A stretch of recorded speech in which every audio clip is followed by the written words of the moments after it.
Bonsoir à chacun. J'espère que chacun va bien. Je ne sais pas si vous avez cette même sensation que moi, mais j'ai l'impression que le monde en ce moment ne tourne pas rond. Le monde porte un poids, un fardeau. L'humanité entière souffre.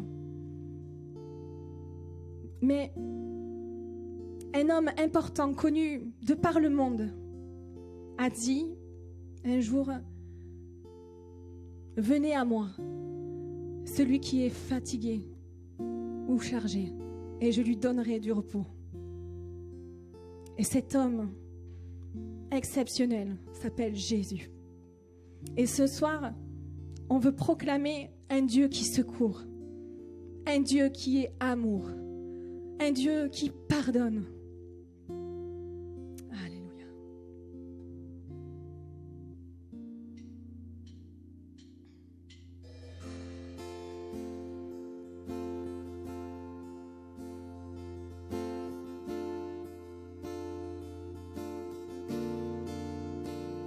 J'ai vu Dieu secourir l'âme assoiffée. Son amour inondait le désert. Ne me dites pas que ses bontés sont épuisées. Ses merveilles remplissent l'univers. J'ai vu Dieu délivrer le condamné, l'accueillir de ses bras grands ouverts. Ne me dites pas que son pardon est limité. Le salut en lui nous est offert. Jésus-Christ, seul sauveur, le nom au-dessus de tout nom.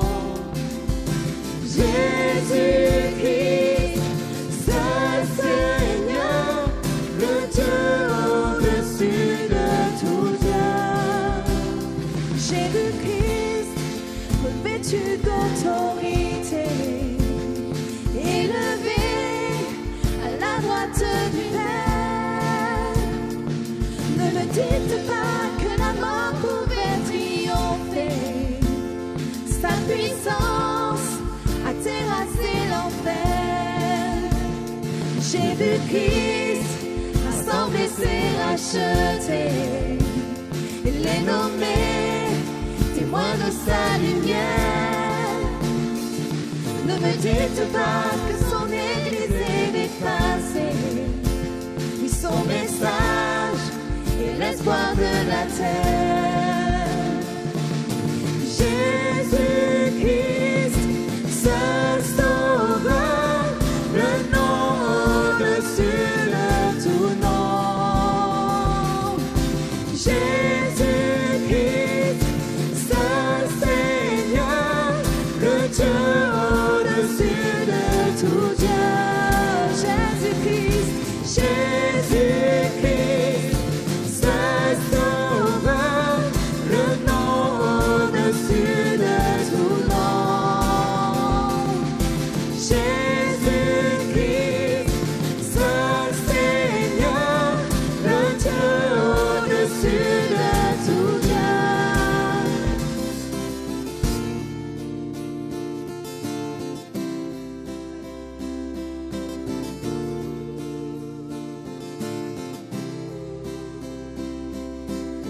J'ai vu son Saint-Esprit descendre comme un feu. Ne me dites pas que la vie n'est pas dans ce lieu. J'ai vu son Saint-Esprit agir devant mes yeux.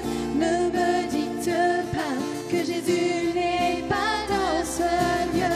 J'ai vu son Saint-Esprit descendre comme un feu.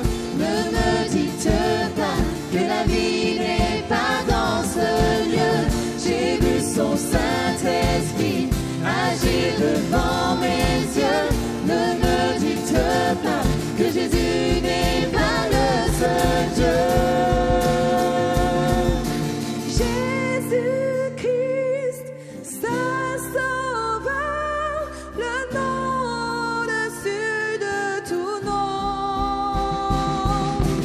Jésus-Christ, Saint Seigneur, le Dieu au-dessus de tout Dieu.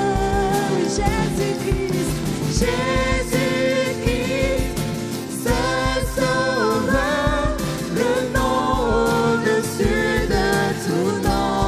Nous t'élevons, Jésus-Christ, Saint Seigneur, le Dieu au-dessus de tout Dieu. J'ai vu son Saint-Esprit descendre comme un feu. Ne me dites pas que la vie n'est pas dans ce lieu. J'ai vu son Saint-Esprit agir devant mes yeux. Ne me dites pas que Jésus n'est pas le seul Dieu.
Bonsoir, j'espère que vous êtes régalés avec l'équipe de louanges. On s'est fait du bien à entendre ces beaux cantiques.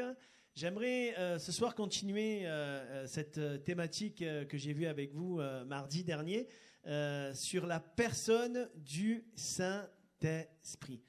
C'est vrai que la personne du Saint-Esprit, c'est un Dieu un peu méconnu, hein. Bien souvent, on parle de Jésus, on parle de Dieu, on parle du Saint-Esprit. Et pour certains, le Saint-Esprit, c'est plus une force, plus une puissance. Quoique, c'est une force, c'est une puissance, mais avant tout, le Saint-Esprit est une personne. C'est ce que nous avons vu ensemble dernièrement.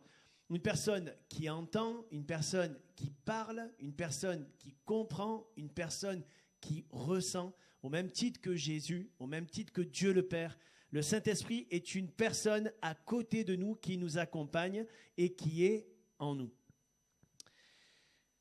Quand Jésus est mort sur la croix, on vient de le chanter, et c'était fortes les paroles de ce chant. Jésus a vaincu la mort, mais il a donné la possibilité à tout être humain de devenir enfant de Dieu. Et en fait, nous devenons enfants de Dieu par cette révélation du Saint-Esprit, de la personne du Saint-Esprit, qui va nous révéler en premier, et on va le voir, notre péché, notre misère, notre état spirituel.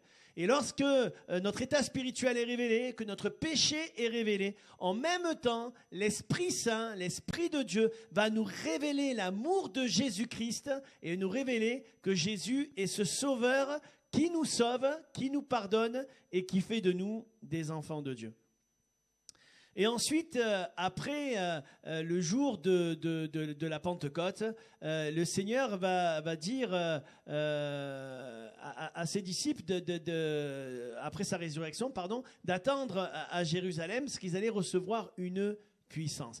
Et on va voir en fait ce soir, il y a le Saint-Esprit en nous, lorsque nous devenons enfants de Dieu, et l'Esprit de Dieu sur nous, un revêtement de puissance, une expérience à part de la nouvelle naissance qu'on appelle le baptême dans le Saint-Esprit et dont le signe initial est le parler en langue. Et c'est ce que nous allons voir ce soir, l'importance de parler en langue, l'importance d'être baptisé dans le Saint-Esprit. J'aimerais faire une première lecture avec vous dans Jean, l'évangile de Jean, chapitre 16 et le verset 7. Cependant, je vous dis la vérité, il vous est avantageux que je m'en aille, car si je ne m'en vais pas, le Consolateur ne viendra pas vers vous. Mais si je m'en vais, je vous l'enverrai. Et quand il sera venu, il convaincra le monde en ce qui concerne le péché, la justice et le jugement. En ce qui concerne le péché, parce qu'il ne croit pas en moi. La justice, parce que je vais au Père et que vous ne me verrez plus. Et le jugement, parce que le prince de ce monde est jugé. Amen. Le mot convaincre utilisé là, c'est elexi, qui veut dire illuminer, exposer, déclarer, coupable, reprendre, corriger, discipliner. C'est un terme légal en fait, comme un juge qui résume l'évidence et qui rend la sentence. Hein. Il convaincra le monde. Et comme je viens de vous le dire, il convaincra le monde en ce qui concerne le péché. Et c'est la première des choses qui doit nous être révélée. Parce que savoir que nous sommes pécheurs est une chose, être convaincu de péché en est une autre. La conviction de péché nous amène selon une tristesse selon Dieu, qui va nous amener à une transformation, qui va nous amener à un changement et qui va faire de nous des enfants de Dieu. Dans Acte 2, Acte chapitre 2 et au verset 1er, on va lire ensemble. Le jour de la Pentecôte, ils étaient tous ensemble dans le même lieu. Tout à coup, il vint du ciel un bruit comme celui d'un vent impétueux, et il remplit toute la maison où ils étaient assis. Des langues semblables à des langues de feu leur apparurent séparées les unes des autres, et se posèrent sur chacun d'eux. Ils furent tous remplis du Saint-Esprit, et ils se mirent à parler en d'autres langues, selon que l'Esprit leur donnait de s'exprimer. Amen. On se rend compte d'une chose, c'est que quand Jésus a parlé, il a parlé à plus de 500 disciples. Et le jour de la Pentecôte, ils sont 120. C'est quand même assez bizarre ça. Hein. Jésus aurait voulu ce jour-là baptiser 500 personnes, mais il n'y a eu que 120 personnes qui ont reçu le baptême dans le Saint-Esprit.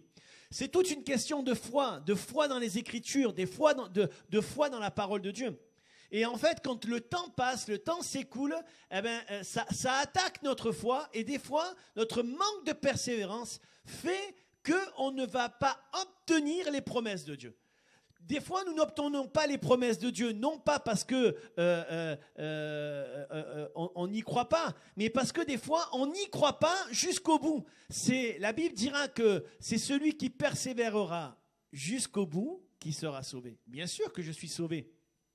Parce que je crois immédiatement que le Saint-Esprit me convainc de péché. Je crois que Jésus est mon sauveur. Mais je suis sauvé parce que je persévère dans ma marche avec Dieu aussi jusqu'au bout. Et la persévérance dans les promesses de Dieu est importante pour que nous puissions obtenir ce qui nous est promis. Donc, il n'y en a que 120 qui ont reçu. Et peut-être ce soir, je m'adresse à des personnes qui sont un peu sceptiques concernant le parler en langue, le baptême dans le Saint-Esprit. Est-ce que c'est pour nous aujourd'hui, puisqu'une catégorie de croyants pense que c'est le cas? Est-ce que c'est pour nous aujourd'hui? C'était pour les apôtres. J'aimerais vous dire que les actes des apôtres ne se terminent pas. Et en fait, ce n'est pas les actes des apôtres, le vrai titre, c'est les actes du Saint-Esprit. Parce que c'est l'action du Saint-Esprit au travers de nos vies. Et nous allons voir au détour de 1 Corinthiens 14, qu'est-ce que le parler en langue? Aujourd'hui, certains s'imaginent que le baptême du Saint-Esprit, ils font un amalgame avec la nouvelle naissance. Non, la nouvelle naissance, comme je vous l'ai dit, c'est ce moment où j'ai la révélation de mon péché et que Jésus pardonne mes péchés et qu'il devient mon sauveur personnel. Et à ce moment-là, je deviens l'habitation du Saint-Esprit. Et le Saint-Esprit, il vit en moi, à l'intérieur de moi. Puisque l'apôtre Paul dit, ne savez-vous pas que vous êtes le temple du Saint-Esprit et que l'Esprit du Dieu vivant habite en vous. Maintenant, on vient de le lire, attendez à Jérusalem, vous recevrez une puissance survenant sur vous. Et le baptême du Saint-Esprit, c'est une puissance survenant sur nous. C'est la même personne, c'est ce même Dieu tout-puissant, la personne du Saint-Esprit, qui va nous donner un revêtement de puissance. Imagine, il fait froid en ce moment, hein, surtout pour nous, pour ceux qui vivent dans les îles et qui nous regardent, c'est sûr que vous n'allez pas mettre un manteau en pleine journée. Mais ceux qui sont ici en France, dans le sud, on se pèle, il fait moins 3 degrés le matin. On a froid, on se couvre. Et le manteau a cette fonction, en fait, de nous envelopper, de nous réchauffer et de nous protéger, en fait, du froid. Et en fait, c'est ça le baptême du Saint-Esprit. C'est un revêtement de puissance. Il va réchauffer notre cœur. Il va enflammer notre cœur. On vient de le chanter.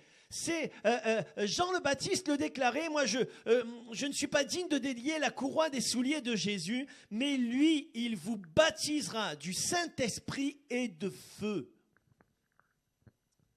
Nous sommes des pentecôtistes, ça veut dire des gens de la Pentecôte. Nous sommes des chrétiens nés de nouveau qui sommes appelés à vivre cette expérience du Saint-Esprit survenant sur vous, ce feu qui va descendre sur notre vie.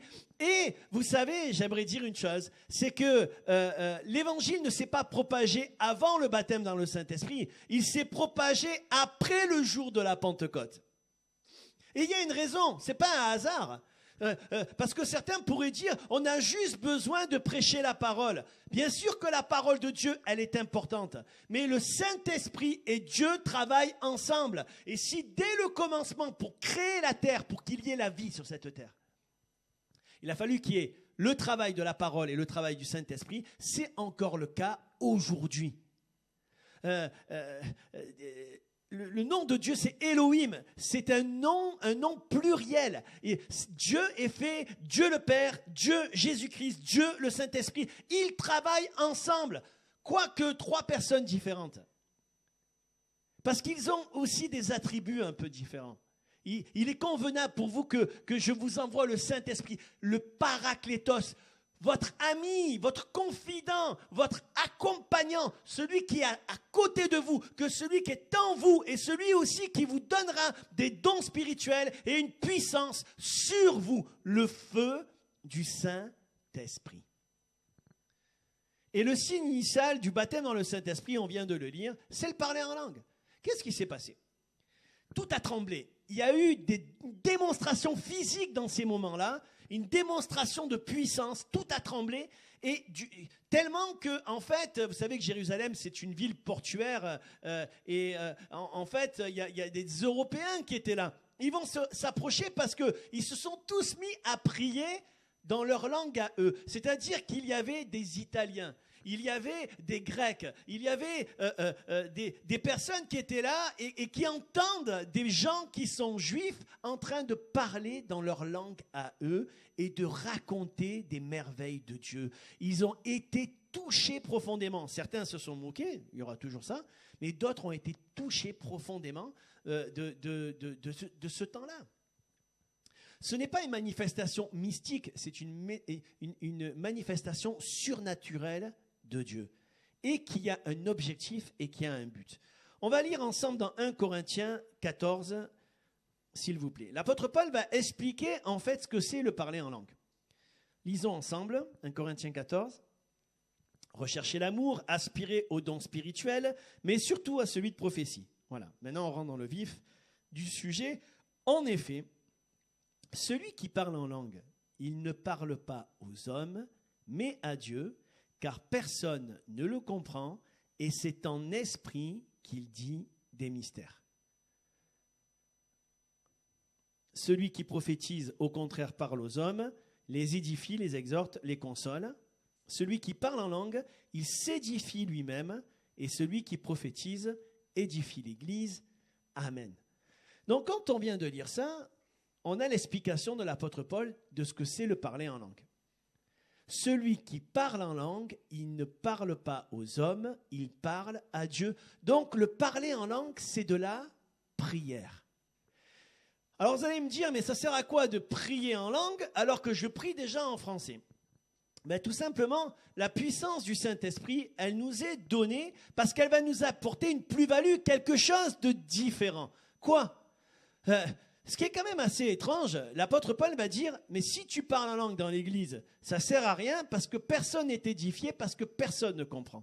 Donc, ça m'amène à cette question, pourquoi le Seigneur ne veut pas que lorsque nous prions, nous comprenons ce que nous disons. Ça paraît être un non-sens. Ça sert à quoi d'adresser des prières à Dieu alors qu'on ne comprend pas du tout ce qu'on est en train de dire? Quel est l'objectif? C'est quoi le but? C'est quoi les conséquences de tout ça? La Bible nous dit que Dieu ne veut pas qu'on comprenne. Donc il y a une raison. Mais ce n'est pas parce qu'on ne comprend pas qu'il ne se passe pas quelque chose. Ce n'est pas parce que je ne comprends pas qu'on n'est pas en train de vivre quelque chose. Je m'explique. Par exemple, j'achète des graines de tomates, des plants de tomates, ou j'achète des graines de ce que vous voulez, d'arbres fruitiers, de légumes, et je commence à les mettre. Dans ma tête, je ne comprends pas comment ça se fait que ce petit truc, ça va faire un grand arbre ou ça va donner des légumes et des fruits. Mais même si je ne le comprends pas, je le fais quand même, et après le temps va jouer son rôle, et avec le temps, je vais me rendre compte que le travail que j'ai fait est productif, je vais pouvoir me nourrir de tout ce qui s'est passé. Et le baptême du Saint-Esprit, c'est un peu ça, c'est de placer notre confiance, non pas sur nos paroles, sur notre expérience, sur ce que nous savons, mais sur la personne du Saint-Esprit. Celui qui parle en langue ne comprend pas ce qu'il dit, mais il s'édifie lui-même. C'est-à-dire qu'il est en train de bâtir, édifier, construire, fortifier sa foi, son être intérieur, sa vie personnelle et spirituelle. Je m'explique. Je vais donner un exemple concret. Un jour, deux pasteurs, un pasteur français et un pasteur togolais, ils sont ensemble en train de discuter. Et le pasteur français va dire aux Togolais, écoutez, je pense que le Seigneur m'appelle à aller prêcher en Algérie, mais pas pour tout de suite, pas maintenant. Et ils se mettent à prier tous les deux. Et le pasteur français se met à parler en langue, à prier en langue. Donc, il prie en langue, il ne comprend pas ce qu'il dit, mais il le fait quand même. Et l'autre à côté, le Togolais, il rigole et il dit « Amen, Amen, Amen ». Donc, du coup, le pasteur français, il s'arrête, il dit « Attends, pourquoi tu ris et pourquoi tu n'arrêtes pas de dire Amen quand je parle en langue ?» Et il dit « Mais tout simplement parce que tu parles ma langue maternelle. Et tu as dit « Seigneur, surtout ne m'écoute pas et envoie-moi maintenant en Algérie. » Et envoie-moi maintenant en Algérie. Tout ça pour dire que notre intelligence parfois fait obstacle à la volonté de Dieu, à ce que le Seigneur désire. Et le baptême du Saint-Esprit, cette prière, elle est efficace, il n'y a plus d'obstacle, elle est précise et elle repose sur une seule chose, la présence de Dieu et la direction de Dieu. Amen. C'est quelque chose qui est important. L'apôtre Paul le dit dans 1 Corinthiens 14, « Je parle en langue plus que vous tous. » Pourquoi? Parce qu'il s'est demandé et vous recevrez. Priez sans cesse et c'est autant valable quand je le fais en langue. J'aimerais encourager ceux et celles qui sont baptisés dans le Saint-Esprit depuis des années. Et peut-être que tu pries pas souvent en langue maintenant. Et peut-être parce que tu as oublié ce que c'était le parler en langue. Peut-être parce que tu as été attaqué dans ta foi et que du coup, ta foi s'est amoindrie et du coup, tu as perdu en impact dans ta vie personnelle, dans ta vie de prière. Écoute-moi bien. Si tu crois que tu dis à cette montagne de se déraciner et qu'elle va se jeter dans la mer et que tu as vécu cette expérience, pourquoi tu vas t'en passer ? Pourquoi tu vas te passer de cette puissance que Dieu te donne pour déplacer les problèmes et pouvoir te dresser contre eux? Quand nous sommes des hommes et des femmes remplis du Saint-Esprit, nous pouvons nous dresser contre les puissances de ténèbres et ils reculent. Parce que la Bible dit, résistez au diable avec une foi ferme et il fuira loin de vous. Il fuit, c'est sûr et certain. Lorsque je suis dans la foi, j'ai une attitude. Lorsque je suis dans la foi, j'ai une vie de prière qui est différente. Et lorsque j'ai ma vie de prière et que je suis un homme rempli du Saint-Esprit, il y a un impact spirituel. Est-ce que quelqu'un peut dire amen? Il y a de ça quelques années, mais ce n'est pas si longtemps que ça non plus, un homme venait pour la première fois dans cette église et cet homme avait, ça faisait 35 ans qu'il était alcoolique et c'est un alcoolique profond. Il était capable à 8 heures du matin déjà de boire 1 litre de vodka, c'est un truc de ouf. Et il est venu pour la première fois avec sa nièce qui était musulmane. Et il est bouleversé pendant la réunion et après la réunion, je le prends à part et il me demande si je pouvais prier pour lui. Et je l'amène dans mon bureau. Et au moment où je commence à prier pour lui, il y a une manifestation démoniaque. Donc c'est quoi une manifestation démoniaque? C'est des esprits mauvais, des démons qui possèdent une personne et la rend esclave. Donc cette personne n'est plus maître de toute sa façon d'agir et de faire, elle est prisonnière. Et c'était lié aussi à ce vice que cet homme avait qui était l'alcool. Donc j'ai commencé à prier pour cet homme et j'ai parlé en langue. Et lorsque j'ai commencé à prier en langue, je ne comprenais pas ce que je disais. Et les démons sont sortis, cet homme a été délivré complètement de l'alcool. Et la fille qui était, la nièce, pardon, qui était à côté, était en larmes. Et je la regarde, je dis, mais ça va, vous allez bien? Elle me dit, mais monsieur, je ne savais pas que vous parliez ma langue. Et je la regarde, je dis, mais je ne parle pas votre langue. Elle me dit, je suis libanaise, vous avez parlé un parfait libanais. Et vous avez dit, Seigneur, envoie ces esprits mauvais dans un lieu que tu as préparé d'avance pour eux. Et lorsque vous avez prié comme si cet homme était quelqu'un de votre famille, avec plein d'amour et de compassion. Mon frère, ma sœur, le Saint-Esprit est une puissance. Ce n'est pas parce que l'ennemi vient dans tes pensées. Je suis le diable, tu es le diable. Imagine, c'est un exemple. Imaginez si vous êtes le diable. Vous savez que la Bible dit « Demandez, vous recevrez ». Vous connaissez en tant que le diable était un ange de lumière, il était Lucifer, donc il connaît le royaume de Dieu et l'impact de Dieu. Donc, comme il sait que la prière est une grande efficace pour les enfants de Dieu, il va tout faire pour les empêcher de prier. Il va tout faire pour les empêcher de prier. Donc, l'argument principal qu'il va avoir, c'est de dire « Mais tu dis n'importe quoi, ça ne sert à rien. » Eh oui, puisque d'un point de vue humain, on dit n'importe quoi. Quand je parle en langue, je dis n'importe quoi d'un point de vue humain. Mais d'un point de vue humain, mais divinement parlant, il y a une puissance du Saint-Esprit, il y a une percée spirituelle, il y a une profondeur, c'est quelque chose de précis, c'est quelque chose qui, il y a rien qui gêne.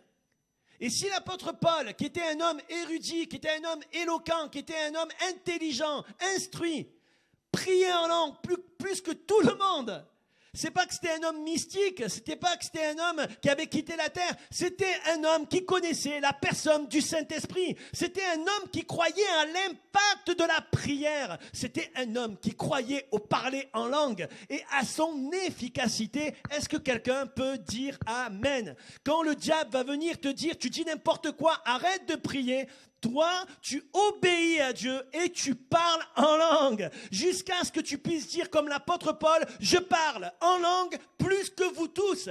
Tu veux avoir une percée spirituelle dans ta vie? Tu veux vivre des miracles dans ta vie personnelle? Parle en langue. Tu veux être un guerrier, une sentinelle et protéger les gens qui sont autour de toi? Parle en langue. Tu veux remporter des victoires pour le peuple de Dieu? Parle en langue. Pour tes enfants? Parle en langue. Dans tes combats? Parle en langue. En langue, parle en langue. Nous sommes dans le domaine de la foi. Et peut-être tu n'as pas reçu le baptême du Saint-Esprit encore. Tu peux le recevoir. Il y a une condition.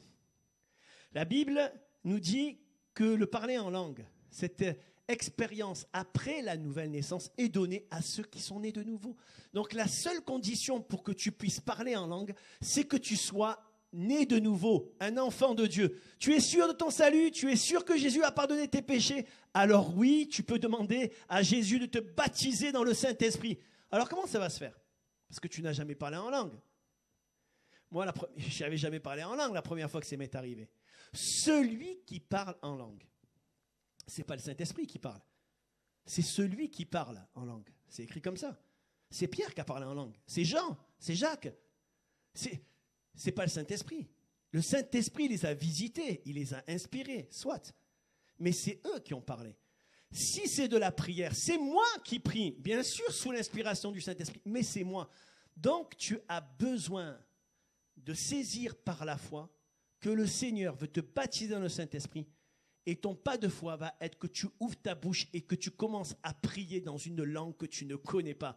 Tu n'as pas à avoir honte, tu n'as pas à avoir peur, tu n'as pas à craindre quoi que ce soit. Mais cette promesse, elle est pour tous ceux qui lui demandent. Je vais demander aux musiciens de revenir. Ce soir, tu peux vivre cette expérience avec le Seigneur Jésus. Ce soir, tu peux être renouvelé par le Saint-Esprit. Mon frère, ma sœur, le Saint-Esprit, il vit en toi. Tu es un enfant de Dieu. Et peut-être que ça fait un moment que tu ne parles plus en langue. Mais peut-être aussi que ça fait un moment que tu te dis, je ne suis pas bien, il me manque quelque chose. Il me manque quelque chose dans le domaine spirituel. Il me manque quelque chose dans mon intimité avec Dieu. La Bible dit que celui qui parle en langue, il s'édifie lui-même et tu as juste besoin de croire que lorsque tu es en train de parler en langue, le Saint-Esprit va chercher de ce qui est dans le cœur de Dieu pour te le révéler. Il t'encourage, il t'exhorte, il t'édifie, il te fortifie. Peut-être tu n'es pas encore baptisé dans le Saint-Esprit et tu as une peur de vivre cette expérience et tu n'as pas à avoir peur. Peut-être tu as peur parce que certains, tu les as vus parler en langue, ils ont peut-être hurlé ou ont eu des manifestations assez qui t'ont perturbé. Mais j'aimerais dire, lorsque je prie personnellement, c'est moi qui choisis si je vais chuchoter, si je vais prier dans ma tête, si je vais prier tout doucement, ou si je vais prier d'une manière un peu plus intensive. Et c'est la même chose au niveau du baptême dans le Saint-Esprit. Le Saint-Esprit ne te dépersonnalise pas.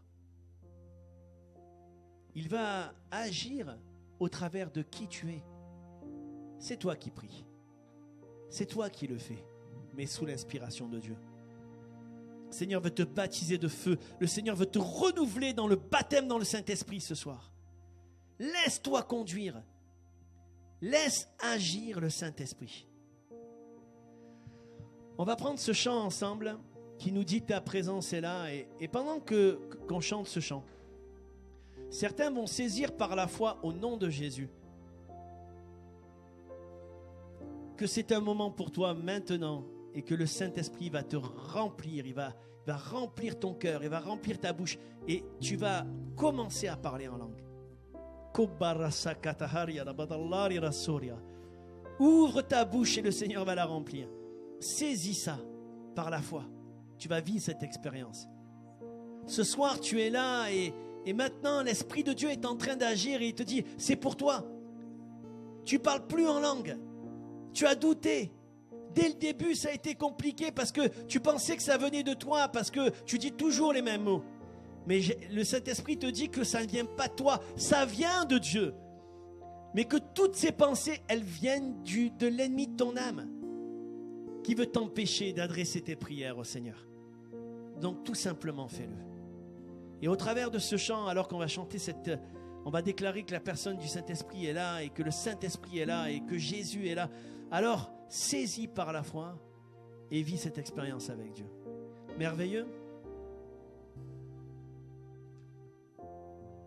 Alléluia.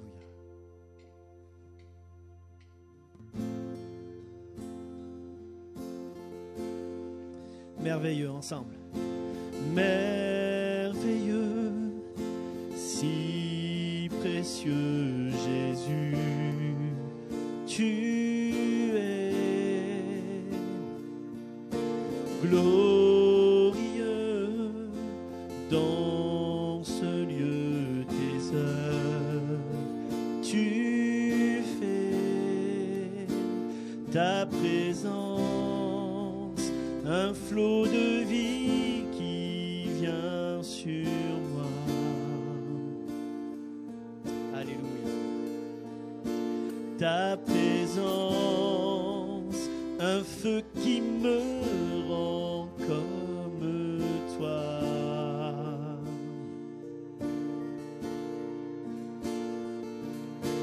Ta présence est là. Ta présence est là. Ensemble, honoré. Honoré, élevé Jésus, tu es tes bienfaits, ta bonté sur nous, tu mets ta présence, c'est ton esprit qui vient sur moi. Elle consume le péché qui m'éloigne de toi.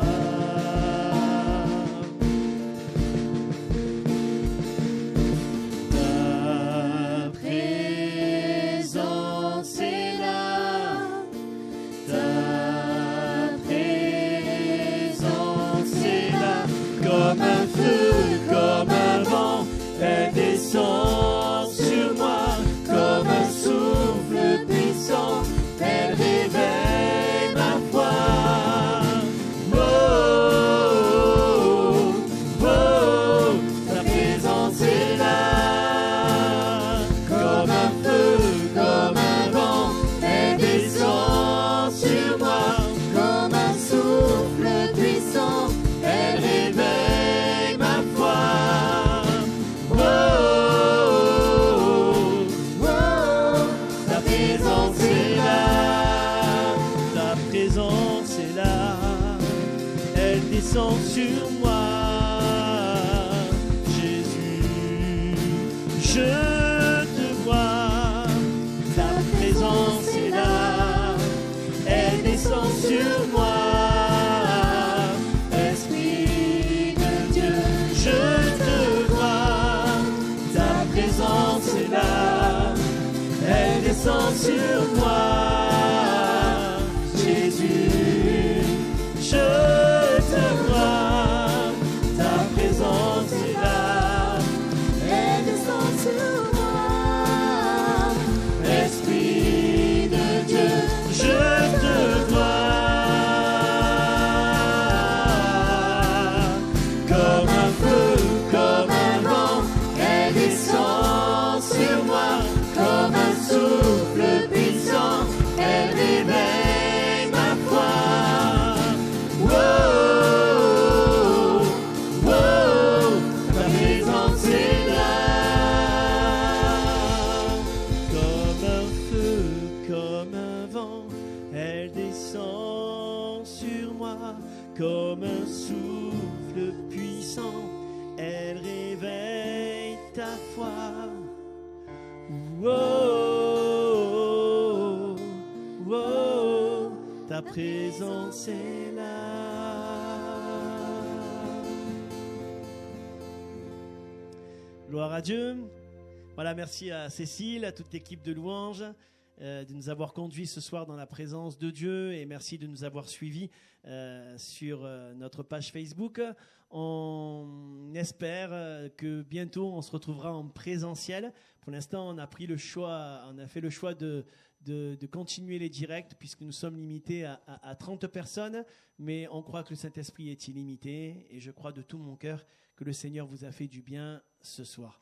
Voilà, je vous dis à dimanche pour notre culte à 10h en direct sur Facebook et aussi en simultané sur YouTube. Que le Seigneur nous garde attachés, près de lui et que tu puisses être renouvelé par le Saint-Esprit et continuer à parler en langue. Soyez bénis au nom de Jésus. À bientôt.